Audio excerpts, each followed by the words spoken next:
अच्छा, आज एक तालिब इल्म ने सवाल किया कि सर क्या इल्म सीखने का कोई फार्मूला है?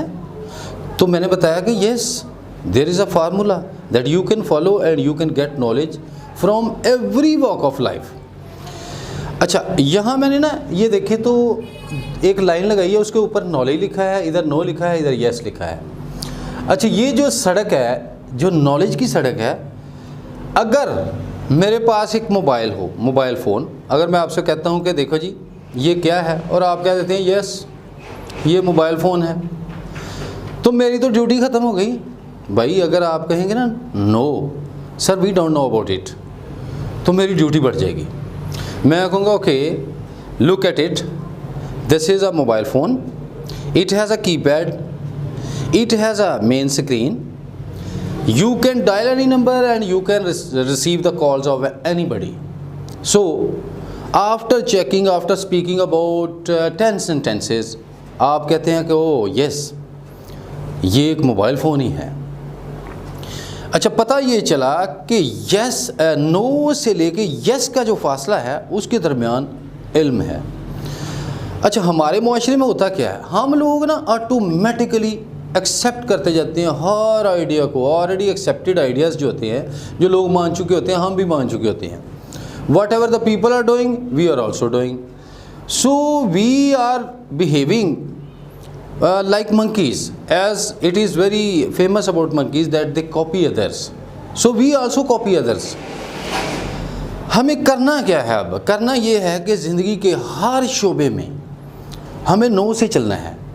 अच्छा, ये नहीं कि हम लोगों से झगड़ा मूल ले लें कि भाई है जी तुसी गल कर रहे हो मैं नहीं जे मनदा, उथे बहस शुरू हो जाए, उथे डांगा निकल पैन। Oh no no no, I am not talking about that. Actually हमने करना ये है कि कुछ भी हमने सुना, फ़र्ज़ करें हमने देखा, हम देख रहे थे कि एक डॉक्टर साहब वो ड्रिप लगा रहे थे मरीज़ को, तो उन्होंने ड्रिप को मरीज़ के बाजू से ऊंचा रखा। अगर हम गौर करेंगे तो हमें पता चल जाएगा oh yes there is a logic. इसी तरह जब वो ब्लड डोनेट करने आया इंसान, तो उन्होंने क्या किया कि मरीज़ जहाँ जिस बेड पे लेटा था उससे नीचे रखा उस बॉटल को जिसको फिल करना था, उस ड्रिप को। So we come to know about the logics. इस तरह हमें उनकी वजूहात का पता चलता है। और हैरानगी इस बात पे है कि लोग ना किताबों से सीख रहे हैं, टीचर से सीख रहे हैं, लेकिन ज़िंदगी की जो सबसे बड़ी किताब है जिसे किताब ज़ीस्त कहते हैं, यानी कि लाइफ, अब दुनिया की हर किताब तो इसको पढ़ के लिखी जाती है और हम इससे आंखें बंद किए होते हैं और हम चाहते हैं कि हमें किताबों से पता चल जाए। No doubt books are also the sources for getting knowledge. Allah is the biggest source for getting knowledge.